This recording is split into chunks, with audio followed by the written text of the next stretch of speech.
Hola Luciana, ¿cómo estás? Hola, ¿cómo estás? ¿Bien? Bienvenida a Encuentros Urrus, es un honor que podamos conversar hoy. Muchas gracias, muy contenta de estar acá. Luciana, vivimos en una época con cambios muy vertiginosos para las mujeres y que principalmente ponen en cuestión la equidad como un aspecto central para pensar las sociedades que vienen. ¿Cuáles crees que son los tipos de autonomía que serían imprescindibles de pensar para asumir ese desafío? Por supuesto que es importante la autonomía corporal y en ese sentido tener ciudadanía plena en el derecho a la salud, al ejercicio libre de la ciudadanía, de poder viajar, de poder moverse y muy especialmente de disfrutar, que es algo que se nos ha negado históricamente a las mujeres. Entonces, bueno, la autonomía del goce es una autonomía importante, pero yo creo que realmente la autonomía laboral y económica es un plano central, ¿no? Para cualquier mujer, para decidir sobre su cuerpo, para decidir sobre su vida, para poder criar a sus hijos, para poder no tenerlos, para salir de situaciones de violencia. Es fundamental la autonomía económica que se construye con mejores realidades laborales para las mujeres. Luciana, hablábamos de equidad y pienso lo que ocurre en el mercado laboral. Y para poner un ejemplo, pero que se podría aplicar a todo el sistema económico en Argentina, solo el 11% de las mujeres, según las estadísticas de la Superintendencia de Seguros de la Nación, acceden a cargos directivos. Y esto podríamos seguir sumando cifras que se traspolan a todo el mercado laboral. ¿Cuál crees que son los principales problemas que aparecen cuando pensamos las desigualdades y las inequidades en el mercado laboral? Bueno, me parece muy importante entender que la Argentina es un país de avanzada para toda América Latina y para todo el mundo en derechos de las mujeres y en la participación social en esos derechos. Sin embargo, estamos muy atrasados en los derechos laborales y en el acceso de las mujeres a los puestos de poder dentro de las empresas y del mundo del trabajo. Un dato es que en un ranking que hace de Naciones Unidas como, bueno, de en qué lugar estás en género, la Argentina ocupaba el lugar 35 porque tiene, por ejemplo, un muy buen cupo en la política, que primero fue un cupo de 30% y ahora la paridad legislativa, y porque tiene un muy buen sistema educativo con muchos estudiantes. Pero cuando íbamos al ingreso laboral, al ingreso real de las mujeres, caíamos al puesto 75. ¿Qué quiero decir? Que estamos mucho mejor en otros derechos que en lo laboral, que es una deuda pendiente y que entonces hay que hacer que las mujeres tengan más trabajo, que cobren mejores salarios, que tengan mejores condiciones laborales y que haya políticas de promoción para que las mujeres ocupen más lugares directivos, de dirección y de poder dentro de las empresas en la Argentina. ¿Y cómo logramos esto? Pensemos, ¿no? Vivimos en una sociedad capitalista con la lógica de acumulación, con cómo funcionan, digamos, el flujo de capitales, las fuerzas productivas, y pensamos en distintos actores, y esto a escala global, y ahí empieza a aparecer todo esto de las desigualdades, ¿no? Y entonces yo me pregunto, ¿cómo hacemos para que este desafío se asuma o desde el Estado, trazando políticas legislativas y políticas públicas que contribuyan a, digamos, generar niveles de mayor igualdad entre hombres y mujeres? ¿O cómo controlamos al mercado? Porque el mercado también tiene sus propias fuerzas y sus propios intereses y no podemos esperar 200, 300 años a que este mercado se digne a naturalmente ir trazando estas igualdades. Bueno, exactamente como vos decís, el Foro Económico Mundial de Davos, o sea, donde están todos los poderosos, mide cuántos años faltarían para llegar a la igualdad real. Una de las últimas mediciones dio que faltarían 170 años. O sea, nos quedamos acá sentadas, no llegamos. No llegamos, Luciana. ¿Por qué somos impacientes? Bueno, porque por un lado lo queremos disfrutar y por otro lado, por supuesto, en el sentido personal, pero colectivos, le deseamos mejores condiciones laborales a nuestras hijas y nietas. Entonces, hay que promover que las jóvenes estudien, también que estudien carreras que puedan potenciar su ingreso laboral a oficios no tradicionales, que ingresen a la tecnología, a la ingeniería, que sean conductoras en medio de un sistema de transporte que está muy retrasado en la Argentina. No dejan que las mujeres sean conductoras ferroviarias, una gran deuda pendiente de la Argentina, por más mujeres camioneras, etcétera, excavadoras, etcétera, digamos, en oficios que sean mejor remunerados, y veamos fácilmente cuáles son los que tienen mejores paritarias en la Argentina. Por supuesto, yo creo que no se va a resolver solo, ¿no? Nunca la igualdad llega sola, hay que construirla. Creo que el Estado, por ejemplo, puede poner prioridad para las licitaciones, desde, por ejemplo, el papel o la comida en alguna reunión pública, a las empresas que demuestren compromisos con la equidad de género. Mejores licencias para las madres, para los padres, de cuidados para sus hijos, en empoderamiento de las mujeres, capacitaciones, etcétera. Creo que eso es algo que se puede hacer. Entonces, sin sancionar a las empresas o sin obligarlas, sí promover, por ejemplo, descuentos impositivos o que son beneficiarias de licitaciones públicas si generan esta equidad real. Creo que si pensamos realmente podemos construir formas. Y por supuesto, además, la asociación cooperativa, que bueno, es central en la historia de la Argentina, puede también promover un mercado que, sin dejar de dar ganancias y al contrario dando más ganancias frente al liderazgo de mujeres y por supuesto de disidencias sexuales y de trans, pueda encontrar la forma de ganar sin una concentración excesiva de la riqueza, y por otro lado con formas cooperativas que sean alternativas al mercado más voraz como lo conocemos. Vos hablabas de los cuerpos al principio, cuando empezamos a pensar esta realidad que tenemos hoy. Y pienso también en la salud pública, ¿no? En que ha sido un tema central para la Argentina, que no solo ha trazado diferentes líneas de investigación y es un tema de interés para la población, sino que además es un tema de interés para las instituciones, los profesionales de la salud, las empresas que prestan servicios para mejorar la calidad de vida de las personas. ¿Cuáles crees que son hoy las principales demandas o las principales necesidades que tienen las mujeres y las disidencias para gozar de una salud integral? Por supuesto, creo que hay un enorme logro que fue la sanción de la Ley de Salud Sexual y Procreación Responsable. En el 2002 eso dio acceso a la anticoncepción gratuita, pero no se puede abandonar, hay que promover el uso de anticonceptivos y el uso de preservativos porque hay que prevenir las enfermedades de transmisión sexual. Incluso están volviendo enfermedades que estaban bastante olvidadas, como la sífilis, entonces hay puntos centrales de prevención que hay que reforzar. La mortalidad materna es un enorme problema en la Argentina que se da por el embarazo, parto puerperio y por la clandestinidad del aborto en la Argentina, que es un enorme problema.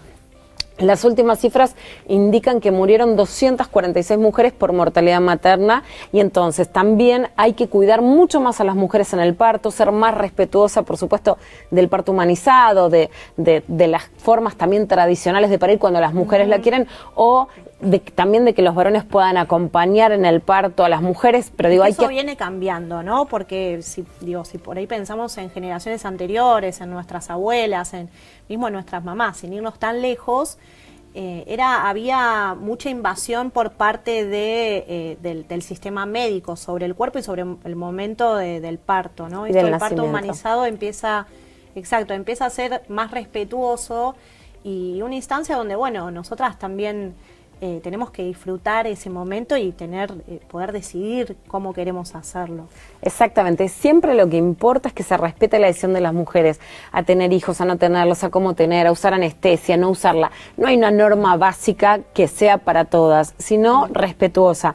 Está la ley, por supuesto que hay que cumplirla, y es muy importante también que la Argentina termine con las grandes inequidades regionales. En la mortalidad materna, la ciudad de Buenos Aires tiene un 0,3%, o sea, una mortalidad materna muy baja, muy similar a la de Europa, y provincias como especialmente Formosa llegan al 10%, y después hay otras como Jujuy, como Salta, como Corrientes, como Chaco, que tienen indicadores de mortalidad materna que llegan a 6, 8, 10%. Entonces es muy importante también que en el país haya una concepción de la salud que sea federal. Y que sea federal es salir de la idea que las provincias son conservadoras cuando esa frase es usada para dejar morir a las mujeres, porque justamente un enfoque de salud federal es un enfoque que protege la vida de las mujeres y que no deja que si naciste en la ciudad de Buenos Aires o en Rosario tengas una expectativa de vida y que si naciste en provincias del litoral, del noreste, tengas otra. Vos sos periodista especializada en género, has escrito innumerables libros en materia de género que celebramos muy enormemente porque son grandes aportes para pensar esta realidad que tenemos. Y en este trayecto, en esta formación profesional periodística tuya, has hecho denuncias, precisamente visibilizando cuestiones que tienen que ver con la inequidad, con la desigualdad. Y pensaba que lo hiciste en este mundo, que es el mundo de la lógica de acumulación de capital, de la lógica de las desigualdades, fuertes desigualdades en el mercado laboral, que es esto que estábamos mencionando, de la invisibilización de la tarea de los cuidados y de las tareas del hogar, casi como un pilar central, si lo pensamos, que sostiene el sistema económico a escala global. ¿Cómo podemos empezar a trazar ese diálogo entre estos sistemas que viven en convivencia? Quiero decir, por un lado exigimos mayores niveles de igualdad, pero por otro lado lo hacemos en este mundo que es bastante dañino. Lo pienso también como especie, ¿no? A veces tenemos que pensarnos también esto, cómo nos pensamos a 170 años conviviendo con estas reglas de juego. Lo que es difícil es que por ejemplo, hay una frase que leía a mi hija que es: yo combato el machismo, no le gané. O sea, por ejemplo, cuando pensás en si las adolescentes o las jóvenes salen o no vestidas de tal o cual manera, ¿no? Hay una raíz que realmente hemos cambiado, que es muy grande, y nos enfrentamos con enormes adversidades, ¿no? En lo personal siempre es difícil, y mi recomendación es elegir qué batallas dar, ¿no? Porque no se trata de ser heroínas de tiempo completo, sino poder generar transformaciones y a la vez poder disfrutar, cansarnos, llorar y disfrutar también de las batallas, ¿no? Brindar por las victorias. En tiempos históricos realmente hemos logrado una cantidad de leyes en la Argentina en menos de 100 años, una cantidad de victorias. Le dejamos realmente un mundo a nuestras hijas o las más jóvenes, no hace falta que seamos madres para realmente ser protagonistas de este legado mucho mejor al que vieron nuestras abuelas, nuestras madres y al que vivimos quienes hoy somos adultas. Entonces, en tiempos históricos tenemos que sentirnos plenamente orgullosas de todo lo que hemos logrado y avanzado. Vos hablabas de la revolución de las hijas y de los hijos, y hablabas de tu hija, y estas nuevas generaciones son protagonistas de muchas de estas batallas. ¿Qué expectativas crees que tienen de este presente en donde conviven viejas estructuras y nuevas estructuras que pujan por generar mayores libertades?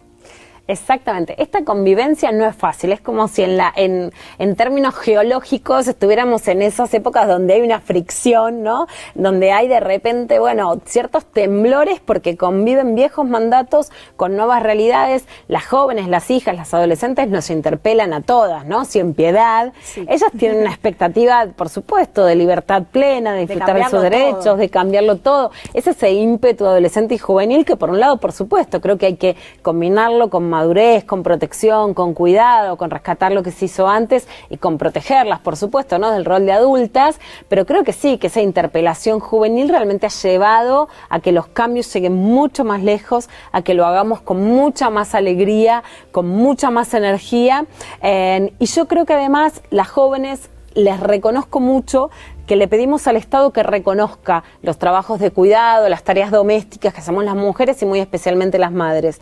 Y soy muy agradecida en el que creo que las hijas y los hijos están reconociendo ese trabajo de las mujeres y están realmente siendo más solidarias, más compañeras, más compinches incluso de sus madres. Les están tendiendo una mano que yo siento que muchas mujeres realmente la valorizamos y además nos ha dado un sentido a la existencia y a la maternidad distinto, esa mirada mucho más valorizante de las hijas. Y en muchos sentidos yo creo que las adolescentes nos dieron un reconocimiento que siempre le pedimos al Estado o a los varones y nos lo negaron, y son las adolescentes con todas las interpelaciones, ¿no? Nunca es idílico el vínculo con las adolescentes, pero que sí ellas nos han dado más de quienes en realidad lo deberían haber hecho antes. Claro, pienso esto que decís y digo, nos están marcando un poco el camino de amigarnos con nosotras mismas, ¿no? De poder sacarnos también esas mochilas que decíamos, bueno, estaremos haciendo las cosas bien, venimos con estructuras del pasado y queremos cambiarlo todo, pero no sabemos por dónde empezar. Pareciera que un poco están iluminando ese sendero por dónde ir. Yo siento que sí, que las adolescentes nos están mirando con una mirada que espeja en una mayor valorización del rol materno, ¿no? Están entendiendo los sacrificios laborales de sus mamás, las discriminaciones que hemos vivido, los obstáculos, que en muchos casos las hemos creado solas o con muchísimo esfuerzo, y siempre eso fue desvalorizado, callado, y las mujeres, ¡ay, qué quejosa! Y ahora yo siento que las chicas lo entienden, lo comprenden, lo ponen en palabras y son más compañeras, y creo que hay que hacerle un enorme agradecimiento a las adolescentes a que tengan esa generosidad y esa mirada. Lu, te voy a ofrecer que hagamos un ping-pong, ¿querés? Dale, me encanta el ping-pong. Me encanta el ping-pong, no sé, pero siempre dije, qué bueno hacer un ping-pong de preguntas. ¿Qué es la sororidad para Luciana Pecker? La frase que más me gusta explicarla es con un juego de niñas, que es el piecito, ¿no? Cuando nos hacemos piecito, cuando nos ponemos la mano así. Genial. Mirá, para treparnos. Miles de historias a la cabeza. Contame una, ahora te hago el ping-pong yo. ¿A dónde te trepaste? Por ejemplo, para saltar un muro cuando era pequeña, que era bastante bajo el muro, y que del otro lado había árboles frutales. Ay, ¿y qué fruta comiste? Y había, por ejemplo, árboles de naranjas, había una higuera, por ejemplo, que viste que las ramas de la higuera son lo más, te acostás ahí, me empaché comiendo higos, había un ciruelo. Había de todo, porque bueno, era un campo que tenía muchos árboles frutales, y cuando dijiste eso fue como, uy, volvió ese momento. La sororidad sería exactamente eso, ¿no? La historia que nos contaron es que las mujeres lo arruinamos todo porque había un paraíso, nos quisimos comer una manzana, la pudrimos y se vino el desastre que es. Bueno, para mí la sororidad es hacernos piecito para llegar juntas a un lugar al que no hubiéramos llegado solas, y que lo mejor es el postre, o sea, la naranja, los higos y las ciruelas. Eso es la sororidad. ¿Cómo pensamos estas diferencias que a veces se presentan entre soy feminista, soy femenina? Bueno, sé lo que quiera hacer, ¿no? Por supuesto. Sí, no creo en el feminismo como una forma de imposición. Sí, para explicar, el feminismo es una ideología que busca justicia social e igualdad de género y impulsa mayores derechos. No es una ideología obligatoria, pero muchas de las que creen que no son feministas en realidad sí lo son. Lo son por su propia existencia, no porque lo tengan que decir o porque tengan que ir a una marcha. Ser femenina es algo que históricamente te dicen de determinados rasgos, en general más delicados, en general con mayor coquetería, ¿no? Ligados a ciertas como performances un poco más sexys, un poco más delicadas, un poco más dedicadas a la cocina, por ejemplo, a ser sutiles, etcétera. Bueno, ahí que cada quien elija qué quiere ser, qué lo cambie, si le gusta, si no le gusta, ahí no hay imposiciones. Si quieren ser femeninas, se sienten identificadas con esa palabra, bienvenidas, y si se sientan repelidas o quieren buscar otras identidades, por supuesto que también bienvenidas en ese caso. Perfecto. ¿Por qué cuerpos deseantes? Eso me parece muy importante. Esa es la pregunta del ping-pong. Exacto, este es el momento donde el ping-pong se puso intenso. Salen luces de colores. Fuegos artificiales. Porque a las mujeres siempre se nos vio como objeto de deseo. No hay problema si vos querés ser deseada, pero si querés ser deseada, estás siendo deseada y deseante al mismo tiempo, porque es algo que vos deseás. Cuando los varones veían, bueno, a esta mujer le puedo decir lo que quiero, porque es un objeto de deseo, ¿no? Entonces, la mirada del mundo era solo machocéntrica, en el sentido que el deseo estaba visto como algo que solo podían tener los varones y del que eran adjudicatarias, o no las mujeres según sean deseables o no deseables. Las mujeres deseantes también tenemos ganas de vestirnos de una manera o de otra, de desear a un varón a una mujer, a una persona no binaria. Y ahí entonces el deseo se convierte en un poder y no en algo que nosotras solo recepcionamos. Uh-huh. ¿Y cómo entra acá lo de la corporalidad? Que también lo pusiste ahí, esto de, bueno, amigarnos con nuestros cuerpos y pensar en múltiples formas de ser y estar en este mundo. Bueno, me parece que ahí hay que salir del cuerpo como un uniforme, en donde para ser mujer tenés que ser de determinada manera. En general, por supuesto, rubia, flaca, alta, digo, no, en general las morochas no entran, en general las bajitas no entran. La belleza hegemónica, digamos, exacto, o esta que predomina. Exacto, Uh-huh. Pero para mí lo central es que el modelo de belleza que se ha instaurado en los últimos años es un modelo de la frustración, en donde en realidad no hay ni siquiera cuerpo hegemónico real. Uh-huh. Porque si tenés mucha delantera, entonces sos también gordita. Entonces te haces las tetas, pero si te haces las tetas en realidad te está sobrando de otro lado. O sea, es un cuerpo permanentemente frustrado. El modelo que nos quisieron imponer es que nunca nos gustemos a nosotras mismas o nunca estemos conformes ni siquiera si le gustamos a los demás. Yo creo que entonces es buscar el cuerpo que a cada una y a cada uno le gusta, ¿no? Que incluso puede ser, si querés cambiarlo porque realmente querés hacer ejercicio, estar más fibrosa, está buenísimo. Y si no querés que te molesten y querés comer tranquila, está buenísimo. Y si sos flaca y no tenés pechos o delantera, que también te dice la sociedad, está buenísimo y no tenés por qué hacer una cirugía.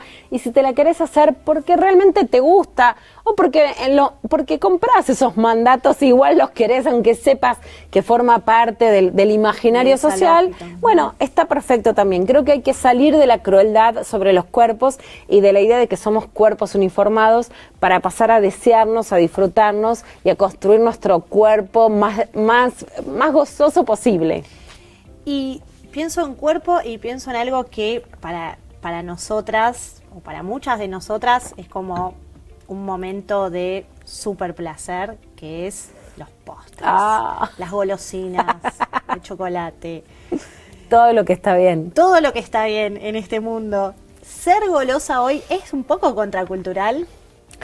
Ser golosa para mí es absolutamente contracultural. Yo empecé a nombrar la palabra gozosa en un momento en el que realmente estaba peor visto que nada que una mujer no coma algo más que no fuese lechuga. Incluso en público, como que está muy mal visto, lo tenías que esconder prácticamente porque era como... viste, se decía, bueno, si tenés unos kilos de más, es como, no sé cómo me sucedió, yo te juro que hago la dieta, pero esto sale de un ovni volador. No, esto sale de que yo me como un panqueque con dulce de leche. Y la comida pasó a ser algo absolutamente subversivo para las mujeres. Claro. Pero además de subversivo... Porque esto que mencionás, disculpa que te interrumpa, sí. Es algo que parecía que esto que decís de escondido era como algo del ámbito privado, ¿no? Y casi en escondidas, disfrutar de la comida o disfrutar de algo que no era lo permitido. No lo podíamos hacer en público, digo, sentarte con un postre en un restaurante, en un bar y disfrutarlo, es algo que tenés como una mirada sancionatoria, incluso hoy un poco también, ¿no? Exacto. Me pone contenta que se haya bajado la sanción a los postres por reivindicar la palabra golosa. Imagínate el nivel de victoria que es eso, como porque yo lo sentí, por supuesto, en mi propia existencia, ¿no? Como, bueno, mirá, tenés unos kilos de más. Reivindicar el dulce de leche, reivindicar el dulce de batata, reivindicar el chocolate, reivindicar realmente ese gozo. Era una forma de decir, paren, no me molesten, yo como, me gusta, lo disfruto y por supuesto creo que forma parte de un goce. E incluso salir de la idea de que lo comes a escondidas, no digo que lo solucione porque por supuesto enfrentamos un problema muy grave y que hay que tomar de múltiples dimensiones, pero corta la idea de los trastornos alimentarios en donde muchas adolescentes comen compulsivamente en soledad por no mostrarse. En cambio, aceptar tu deseo, aceptar tu cuerpo y poder transformarlo o no, pero que forme parte de una decisión sacada del escondite, yo creo que sí aliviana las consecuencias, por supuesto, de la bulimia y de la anorexia. Totalmente. ¿Qué piensan o qué crees que piensan de todo esto que estamos hablando los varones? Eso es muy complicado. Viste que antes decían, ¿quién sabe qué piensan las mujeres? Y en realidad yo creo que ahora lo que menos sabemos es qué piensan los varones. Sí creo que, por supuesto, frente a una revolución, que hay que llamarla así, donde todos los paradigmas de las mujeres cambian tan abruptamente, tan radicalmente, donde salimos a frenar la violencia y el abuso, donde pedimos mayores derechos laborales, donde nos plantamos como mujeres deseantes, es lógico entender que cuando se rompió ese mundo en donde el rompecabezas estaba armado y no había lugar para cambio de piezas, bueno, los varones estén desubicados, estén desorientados, tengan miedo, no sepan qué hacer. Yo creo que no hay que tener miedo a reconocer el miedo o el cambio de paradigma, el cambio de tablero, y que sí invoco a no ser nunca tolerantes ni con la violencia de género ni con el abuso sexual, pero sí invitar a los varones a escuchar, a pensar y a construir juntos nuevas formas de encuentro. Uh-huh. Y charlamos esto de, bueno, de todo esto que tiene que ver con nuestras realidades, apareció el mercado, el Estado, preguntas que nos hacemos todos los días, ¿no? ¿Cómo podemos convertirnos en una sociedad mejor? Y muchas veces me pregunto si tenemos mejores leyes que realidades, porque muchas veces si hacemos un repaso de cómo el Estado ha ido trazando las políticas públicas, las normativas que contribuyen a pensar esas realidades con mayores niveles de igualdad, de equidad, de respeto, pareciera que estamos muy avanzados ahí, pero que esas leyes no terminan haciendo mella en ese cambio cultural y social que necesitamos. ¿Vos lo ves así también?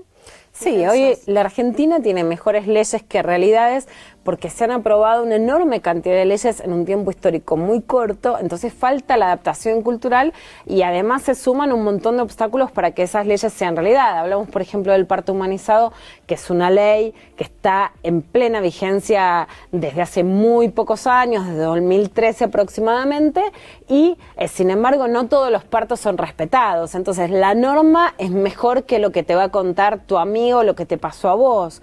Sin embargo, que exista la norma nos protege, faltan por supuesto mejores leyes, pero también eso habla de un sistema político que supo incorporar en los años 90 primero el cupo, ahora ya la paridad, y que entonces es lógico que cuando un sistema pone acciones para que las cosas cambien, ese sistema de normas que van adelante de la sociedad, y es bueno que eso pase. Entendamos que en tiempos históricos la adaptación va a ser un poco más lenta, pero empujemos para que las leyes se adapten a las realidades que acompañan esos nuevos derechos. Uh-huh. Pienso en las nuevas generaciones que me parece que son como donde hay que poner el foco siempre, y en lo que tiene que ver con la educación. Y se me viene la frase educación sexual para decidir como el gran pilar para entregarles las herramientas que puedan fortalecerlos como sujetos y sujetas de derecho, pero sobre todo para poder generar mejores vínculos. ¿Qué sigue después de educación sexual para decidir? Yo creo que la educación sexual integral es una ley que se aprueba en el 2006, es la ley 26.150, es la madre de todas las batallas y es lo mejor que nos pasó. ¿Hay, por ejemplo, una vacuna para evitar los abusos sexuales? Bueno, se llama educación sexual integral. La verdad es que lo que ha pasado en las escuelas es maravilloso. Aparte, lo más difícil no es lo que se dice, sino lo que se escucha, ¿no? Y lo que han hecho los docentes y las docentes en la Argentina es realmente una tarea maravillosa y que ha cambiado la posibilidad no solo de que un chico o una chica sea abusado una vez, sino de que eso sea perpetuado durante toda la escolaridad, ¿no? Y eso era tan habitual en la Argentina y sin embargo realmente día tras día nos enteramos de noticias de pudo contar lo que le pasaba en la escuela. Bueno, entendamos que eso es una maravilla. Totalmente. Hay unas maestras rurales de Entre Ríos que pude entrevistar y que para mí son el símbolo de lo que más admiro. Ellas me dijeron que llegaban a la escuela los lunes, después del fin de semana, chicos y chicas que venían y empezaban a patear los canteritos de flores, los objetos de la escuela. ¿Qué había pasado? Que habían sufrido violencia en el fin de semana. Ellas llamaban a la casa y el papá le decía, pero vos ¿qué te metés? Hasta que en el pueblo, acá de Entre Ríos, le empezaron a decir las metidas.